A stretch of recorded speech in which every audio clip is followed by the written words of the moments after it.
10주간의 교리대학에 오신 것을 환영합니다. 저희가 10주 동안 성경의 내용을 압축해서 살펴보려고 합니다. 저희가 학습 진행을 시작하기 전에 기도하고 시작하도록 하겠습니다.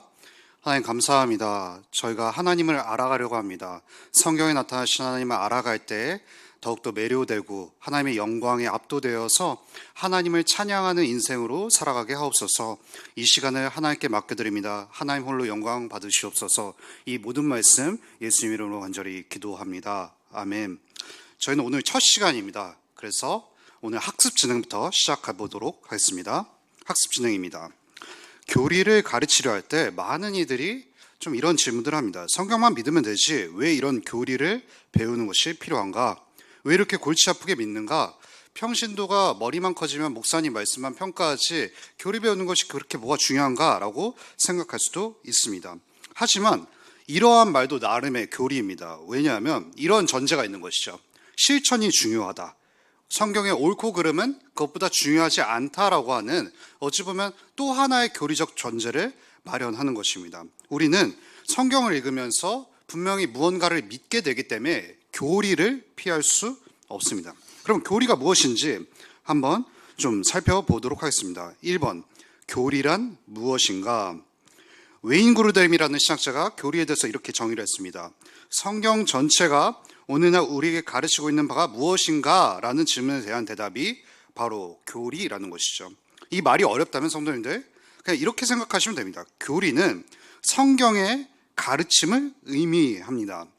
예를 들어서 우리가 예수 그리스도를 믿는 믿음으로 구원받는다라고 하면은 성경 전체가 오늘날 구원에 대한 가르치는 바, 구원에 대한 교리, 성경의 가르침을 이야기하는 것이죠. 또 예를 들어서 종말에 대한 교리, 성경의 가르침을 본다면 예수 그리스도를 믿고 받아들인 사람들은 죽고 나서 낙원에서 그리스도와 함께 안식을 취하고 그리스도를 거절하고 죄를 범한 사람들은 죽은 이후에 고통을 당한다. 이런 것은 바로 성경이 말하는 종말에 대한 가르침입니다. 교리는 성경의 가르침을 의미합니다. 또 두 번째로 우리는 결국 이 둘 중 하나밖에 선택을 할 수가 없는 것입니다. 첫 번째 유형의 사람은 체계적이고 잘 정리가 된 올바른 교리를 가진 사람이 되거나 혹은 정리가 되지 않고 문제가 있고 모순적인 교리를 가진 사람이 되는 것이죠. 왜냐하면 우리는 성경을 읽으면서 질문하게 되고 나름의 답변을 갖게 됩니다. 그러면 우리는 저마다의 교리를 갖게 되는데 우리는 체계적이고 정리되고 올바른 교리를 갖게 될 것인가? 아니면 그냥 정리되지 않고 문제 있고 모순적인 교리를 갖게 되냐? 두 가지 길로밖에 빠질 수 없는 것입니다. 그렇다면 우리는 체계적이고 잘 정리가 된 올바른 교리를 가진 사람으로서 살아가야 되는데 바로 우리 10주간의 교리 과정을 통해서 이에 대한 한 걸음을 뛰게 되는 것입니다. 두 번째, 어떻게 교리를 배워야 할까 좀 한번 살펴보도록 하겠습니다. 교리를 배우는 여러 가지 방법이 있는데 첫 번째로는 체계적으로 교리를 배워야 합니다. 이 말은 무슨 말이냐면 먼저 배워야 할 교리가 있고 나중에 배워야 할 교리가 있다라는 말입니다. 한번 예를 들어 보겠습니다. 우리는 죄를 배우지 않고서는 구원에 대해서 배울 수 없습니다. 왜냐하면 구원은 하나님께서 아들 하나님이신 성자 예수 그리스도를 통해서 죄에 빠진 우리를 건져주시는 것이 구원이기 때문입니다. 그렇다면 우리가 왜 죄에 건진받을 필요성이 있는가를 알아야 합니다. 왜냐하면 우리는 죄인이기 때문이죠. 죄를 알아야 구원에 대해서 알 수가 있는 것입니다. 그렇게 죄가 무엇인지 모르면 구원을 정확히 알 수 없는 것입니다. 또 예를 들어서 예수님과 성령님에 대해 배우기 전에 한 하나님이시지만 구분된 위격이시라는 삼위일체 교리를 배워야 됩니다.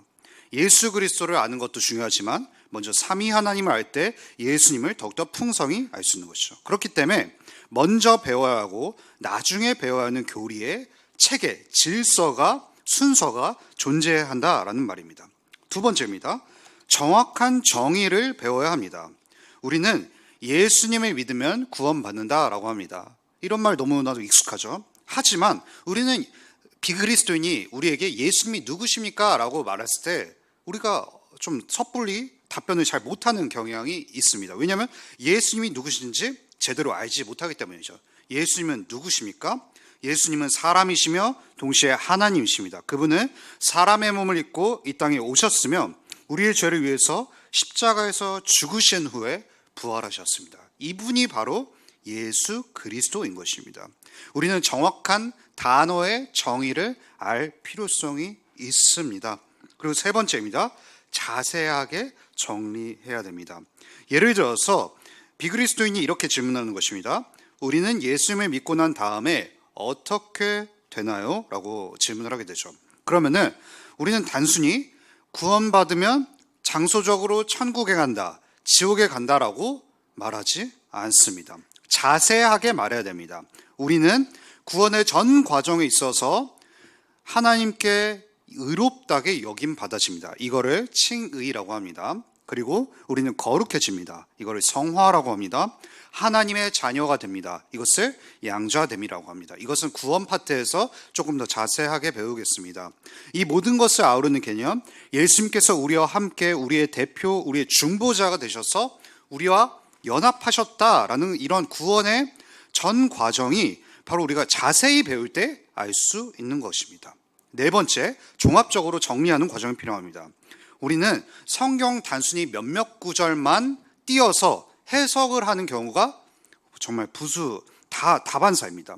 하지만 성경은 유기적인 책이기 때문에, 유기적인 하나님의 말씀이기 때문에 창세기부터 요한계시록, 즉 성경 전체를 바라보면서 그 몇몇 구절을 읽을 때 온전하게 이해된다라는 것입니다.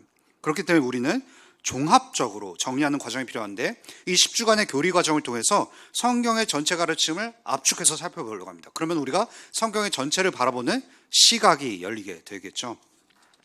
우리가 3번, 우리에게 어떠한 유익이 있을까라는 것을 좀 살펴보려고 합니다. 교리 공부로 우리는 무엇을 얻을 수 있나라는 질문인 것이죠. 무엇보다도 교리를 공부함으로써 우리에게 얻는 유익은 하나님을 더욱 잘 예배할 수 있다라는 것입니다. 요한복음 4장 24절은 이렇게 말합니다. 너희는 알지 못하는 것을 예배하고 우리는 아는 것을 예배하노니 이는 구원이 유대인에게서 남이라. 여기서 우리가 중요한 것은 무엇이냐면 우리는 아는 것을 예배한다라는 것입니다. 우리는 단순히 공예배에 참여하는 것, 어떤 종교적 의식에 참여하기만 하면 하나님을 예배하는 것으로 오해할 수 있습니다. 아닙니다. 우리가 흔히 이런 말 하죠. 나 주일이어서 예배 보러 가. 예배를 본다. 예배를 구경한다라는 생각을 예배라고 생각합니다. 하지만 예배는 하나님을 향한 기쁨과 즐거움의 표현입니다. 우리는 예배에 있어서 기쁨이 너무나도 중요합니다. 사실상 우리는 이미 많은 것을 예배하고 있습니다. 우리는 아이돌 가수를 높이고 칭찬하고 기뻐하기도 합니다. 예를 들어서 음식이 맛있으면 냉면을 먹었습니다. 이 냉면 맛있다, 너무 맛있다, 이 집 음식 정말 잘한다 라고 냉면을 칭찬하고 높이는 것이죠. 이것이 좀 우습게 들릴 수도 있지만 우리는 어찌 보면 냉면을 예배하는 것입니다. 예배의 중요한 요소는 하나님을 향한 기쁨과 즐거움이 중요합니다. 교리를 통해 하나님을 더 알게 됩니다. 그러면 하나님의 아름다움을 바라보고 그분을 즐거워하며 좋아하게 되는 것이죠. 이것이 가장 큰 유익입니다. 4번, 어떤 태도로 교리를 우리가 배워야 할까요? 교리를 공부하는 유익과 이 태도는 아주 긴밀하게 연결되어 있습니다. 둘을 따로 떼어놓을 수 없는 것이죠. 하나님께로 우리가 어떤 자세로 나아가야 될까? 이런 것을 알아보는 것이죠. 하나님을 알고 예배하면 예배는 우리의 의무가 아니라 즐거움이 될 것입니다. 왜냐하면 그분은 너무나도 아름답고 영광스러운 분이기 때문에 우리가 그분을 바라볼 때 즐거워하게 되는 것이죠. 제가 참 이 어떤 태도로 교리를 배워야 할까라는 것을 준비하면서 한 신학자의 말이 굉장히 저에게 와닿았습니다. 싱클레어 퍼거슨이라는 신학자가 이러한 말을 했습니다. 신학의 목표는 하나님께 대한 예배입니다. 신학의 자세는 무릎 꿇는 자세, 즉 기도입니다. 신학의 방식은 회개입니다. 여기서 싱클레어 퍼거슨의 말 중에서 중요한 세 가지 말이 있습니다. 바로 첫 번째는 예배라는 것입니다. 두 번째는 무릎 꿇는 자세, 하나님께 엎드리는 것, 즉 기도, 교제입니다. 세 번째, 회개입니다. 이 세 가지가 우리 교리 공부에 있어서 너무나도 중요한 태도입니다. 첫 번째, 예배에 대해서 살펴보겠습니다. 우리는 완전하신 완전하신 하나님이심에도 불구하고 연약한 사람의 모습으로 오셔서 우리가 경험하는 연약함, 회의, 갈등, 고통을 경험하시며 십자가에 죽으시고 자기 자신을 내어주셨다는 사실을 알게 될 때 우리는 그분의 영광과 아름다움에 매료되고 예배하게 될 것입니다. 교리 공부를 단순히 지식을 채워 자랑하기를 목표로 한다면 하나님을 즐거워하기보다 내가 더 많이 알아, 내가 너보다 교리 더 잘 알아, 교회에서 교리 모르는 사람들을 무식한 사람들이야 라고 하면서 교리를 예배의 도구가 아니라 교만의 도구로 지식을 자랑하게 될 것입니다. 이것은 교리 공부를 잘못하게 되는 함정인 것입니다. 교리 공부의 중요한 태도는 예배입니다. 하나님께 반하는 것, 이것이 바로 중요한 자세인 것이죠. 두 번째, 기도에 대해서 한번 살펴보도록 하겠습니다.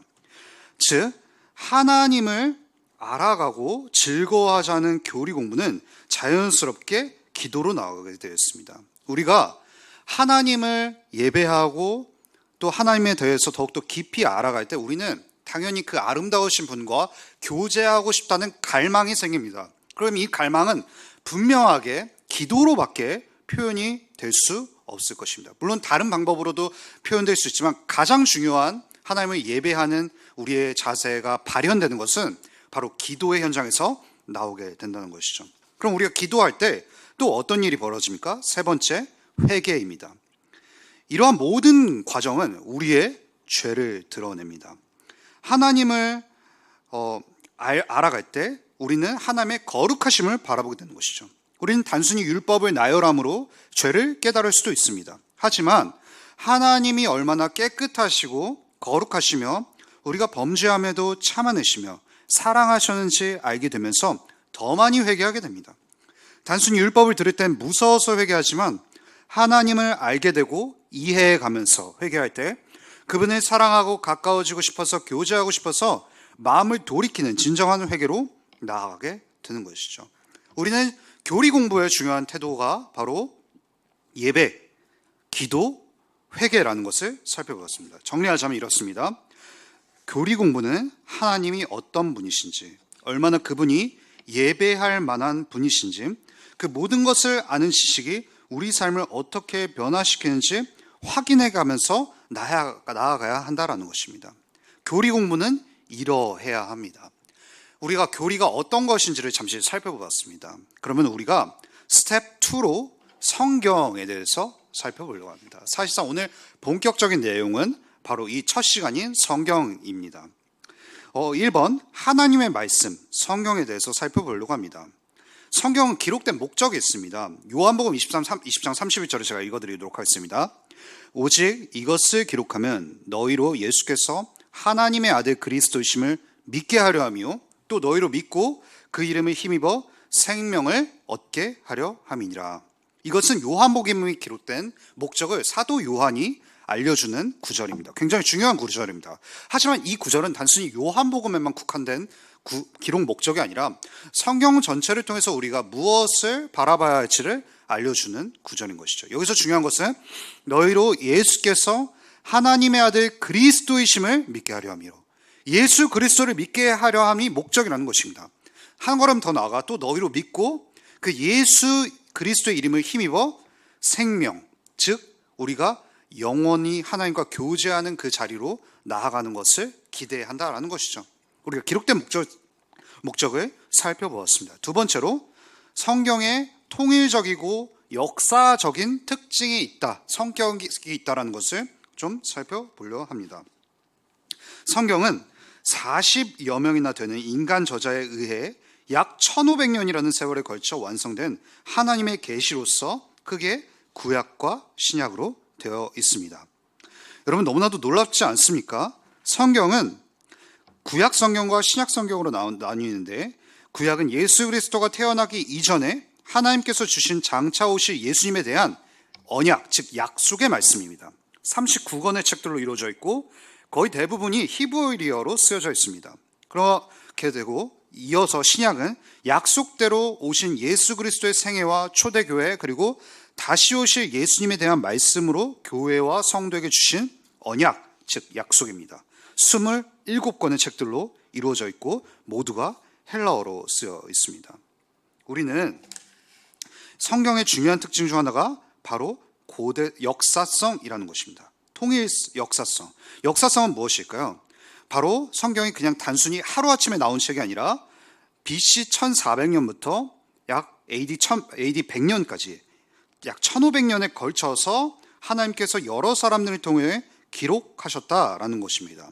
굉장히 역사적인 하나님의 말씀인 것이죠. 그리고 정말 중요한 것은 이 성경은 66권으로 구성되어 있으며 약 1500년에 걸쳐 여러 사람을 통해서 기록되었다는 겁니다. 왕도 있고요, 농부도 있고요, 철학자도 있고, 어부와 시인, 정치가, 학자 등 각양각색의 서로 다른 직업을 가진 직업을 가진 40여 명의 사람에 의해 기록되어 있다라는 것입니다. 그럼에도 불구하고 성경은 같은 주제로 이어가고 있다라는 것입니다. 바로 무엇일까요? 예수 그리스도를 향해 나아가고 있다라는 것이죠. 1500년에 걸쳐 40여 명이나 되는 저자들이 한 주제, 여러 주제들도 있지만 가장 중요한 주제인 메시아에 대한 기록이 있다라는 책은 너무나도 놀라운 사실입니다. 두 번째로, 하나님이 말씀으로 계시한 모든 것이 진리이라는 사실, 하나님이 말씀으로 계시한 모든 것이 진리임을 인정하는 믿음에 대해서 좀 살펴보려고 합니다. 하나님의 말씀, 즉 성경의 모든 것이 진리임을 믿는 것, 성경이 완전하고 오류 없고 순수한 하나님의 말씀이라는 것을 받아들이는 것이 우리의 믿음에 있어서 굉장히 중요한 요소입니다. 우리는 성경을 다 아는 것은 아니지만 성경의 권위와 능력을 확신하고 성경에 모르는 부분이 있다 하더라도 그 부분이 하나님의 말씀일 뿐만 아니라 오류 없는 하나님의 말씀이라는 것을 확신하는 것이 바로 그리스도인 성도입니다. 이것은 단순히 어떤 교육으로 이루어지는 것이 아닙니다. 거듭난 사람, 참된 믿음을 가진 사람은 하나님의 말씀인 성경을 완전하고 오류가 없는 것으로 받아들이는 것이죠. 성경에 보면 우리가 받아들일 수 없는 내용이 너무나도 많다고 생각할 수 있습니다. 지금의 눈으로 보면 문제가 되는 구절이 너무나도 많다고 생각할 수도 있죠. 하지만 이런 문제, 우리의 마음속에 팀 켈러 목사님이 굉장히 중요한 말씀을 하십니다. 제가 한번 읽어드리겠습니다. 그분은 참다운 관계를 맺고 진정으로 교제할 수 없는 하나님이 아니라 본질적으로 인간이 스스로 만들어낸 하나님일 뿐이다. 인간으로서 자신이 불쾌한 일들을 서슴없이 이야기하고 힘겹게 씨름할 거리를 던져줄 수 있어야 가로치고 참다운 우정이나 부부관계에서처럼 비로소 상상으로 빚어낸 허상이 아니라 진정한 하나님이라고 볼 수 있을 것이다. 이렇게 말씀하셨습니다. 여러분, 쉽게 생각해 봅시다. 여러분의 친구나 배우자가 내가 생각하기에 불쾌한 말을 해서 당신 나에게 불쾌한 말을 했어. 내 마음에 맞는 말만 하라고 한다면 이는 그 사람과 교제하겠다라는 말이 아니겠죠. 그 사람을 억압하겠다라는 것이죠. 그 사람을 단지 인격적으로 대우하는 것이 아니라 기계적으로 대우하는 것일 것입니다. 나에게 감언이설, 즉 달콤한 말만 해라고 말을 하는 것이죠. 우리가 생각하기에 불쾌한 말을 성경에 적어놓지 말아야 한다면 이건 하나님을 향한 압제인 것입니다. 참된 믿음은 하나님의 말씀 앞에 겸손하게 무릎을 꿇습니다. 내가 생각하기에 이 말씀이 받아들여지지 않습니다. 내가 생각할 때 이 말씀은 불편하군요. 하지만 당신이 기준이라는 것을 받아들입니다. 당신이 나의 왕이고 내가 맞춰야 하는 것을 받아들입니다. 그리고 당신께서 나를 설득하고 계심을 기쁨으로 누리겠습니다. 라고 고백하는 것이죠.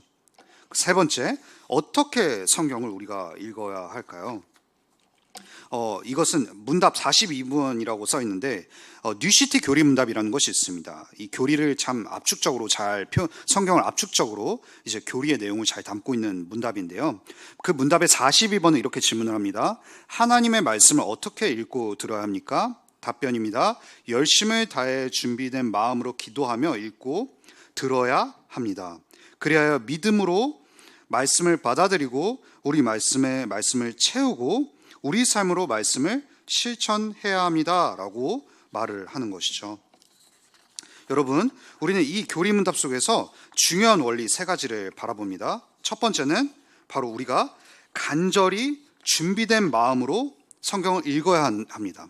성경은 우리에게 믿음을 주시는 하나님의 은혜의 수단 통로입니다. 더불어서 단순히 비그리스도인들이 믿음을 얻기 위해서 있는 책이 아니라 믿는 사람들이 그 믿음을 더욱 더하기 위해서 말씀을 우리의 내면화시키기 위해서 우리에게 주신 수단이 바로 성경이라는 것입니다. 성경에 모든 은혜가 담겨 있으니 간절히 준비된 마음으로 읽어야겠죠. 두 번째 원리가 있습니다. 말씀을 회의하는 마음이 아니라 믿음으로 받아들이고 말씀을 계속해서 묵상하고 생각하는 것입니다. 말씀을 회의하는 마음이 아닌 믿음으로 받아들인다는 것입니다. 말씀을 채운다는 것은 말씀을 계속해서 묵상하고 생각한다는 것입니다. 단순히 말씀을 듣고 그것이 휘발되고 잊어버리는 것이 아니라 한 주간의 삶 속에서 계속해서 말씀을 우리 마음속에 두는 것입니다. 말씀을 붙잡는 것이죠. 말씀을 듣고 읽은 후에 그냥 넘어가지 마시고 오랫동안 마음에 두십시오. 그리고 질문을 던져보세요. 말씀이 나의 삶을 어떻게 비추고 다루는지 생각해 보시죠.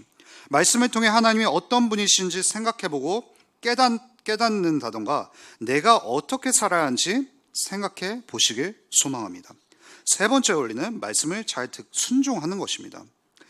이러한 예가 사도행전 17장에 나오는 베레아 사람들의 그 태도에서 우리가 잘 확인할 수 있습니다. 사도행전 17장 11절을 제가 읽어드리겠습니다. 베레아에 있는 사람들은 데살로니카에 있는 사람들보다 더 너그러워서 간절한 마음으로 말씀을 받고 이것이 그러한가 하여 날마다 성경을 산고함으로. 베레아는 바울이 2차 전도 여행 중에 들린 도시입니다. 베레아는 유대인이 살고 있었죠. 베레아를 들리기 전에 바울은 데살로니카에 있었습니다. 데살로니카에 있는 유대인들은 바울이 전한 복음을 받아들이지 않았습니다. 그들은 구약 성경을 가지고 있었기에 상고하고 생각해보면 바울이 전한 말씀을 충분히 받아들일 수 있었습니다. 하지만 베레아 사람들은 바울이 전한 복음, 즉 그리스도께서 우리의 구주가 되시고 십자가에서 죽으시고 부활하심으로 우리의 의와 소망이 되셨다는 이 복음의 메시지를 성경이 예언한 바인지 성경의 가르침과 합한 메시지인지 간절한 마음으로 날마다 상고하였다는 것이죠. 이렇게 날마다 받은 말씀을 붙들고 그리고 잘 순종하는 이 베레아 사람들의 모습이 이 어떻게 성경을 읽어야 할까라는 아주 좋은 예가 되는 것이죠. F.F. 브루스라는 학자가 이런 베레아 사람들을 이렇게 평가했습니다. 베레아 유대인들은 편견 없이 감탄할 만한 자유로운 자세로 선교사들의 주장을 성경의 기준에 맞추어 사실인지를 확인해 보았다. 그들의 절차는 새로운 신앙적 가르침을 받아들이는 모든 사람들이 따라할 가치가 있다. 만약 이 베레아의 유대인들이 훗날 얼마나 많은 그리스도인 그룹들이 자기들의 성경 연구의 본보기를 따라 자기들을 베레아 사람들이라 부를 것인지를 미리 볼 수 있었다면 놀랐을 것이다. 이렇게 말했습니다. 설교는 무언 하나님의 말씀은 아닙니다. 설교는 설교자의 오류와 한계를 담고 있을 수 있습니다. 하나님께서는 설교라는 주된 통로를 통해 말씀을 전달하십니다. 일단 간절하게 듣는 것입니다. 회의와 의심 가운데 받아들이는 것이 아니라 간절한 마음으로 하나님의 말씀을 받아들이는 것입니다. 다음으로 우리는 성경을 보면서 이 말이 맞는 것인지 되짚어보는 것이죠. 즉 성경으로 검증하는 것입니다. 이게 성경을 배우는 방식이자 믿음을 얻고 누리는 방식인 것입니다. 우리가 한번 정리해 보겠습니다. 간절한 마음으로 말씀을 받고 과연 이것이 그러한지 성경으로 검증하고 계속해서 말씀을 묵상함으로 우리 마음에 채우는 것, 이것이 바로 성경을 읽는 모범적인 자세인 것입니다. 여러분, 오늘 이 내용을 마무리하면서 기도 제목을 좀 한번 나눠보려고 합니다. 첫 번째 기도 제목은 이렇습니다. 10주간의 교리 공부를 통해 하나님이 어떤 분이신지, 얼마나 그분이 예배할 만한 분이신지 그 모든 것들을 아는 지식이 우리 삶을 어떻게 변화시키는지 확인해가면서 나아갈 수 있기를. 두 번째 기도 제목은 간절한 마음으로 말씀을 받고 과연 이것이 그러한지 성경으로 검증하고 계속해서 말씀 묵상함으로 채우는 한 주를 살아가기를 성도님께서 이 공부를 하면서 기도하시면 좋을 것 같습니다. 오늘 강의를 마무리하면서 2주차 하나님에 대해서 아는 시간을 기대하면서 소망하며 나아가기를 원합니다. 오늘 강의 마무리하겠습니다.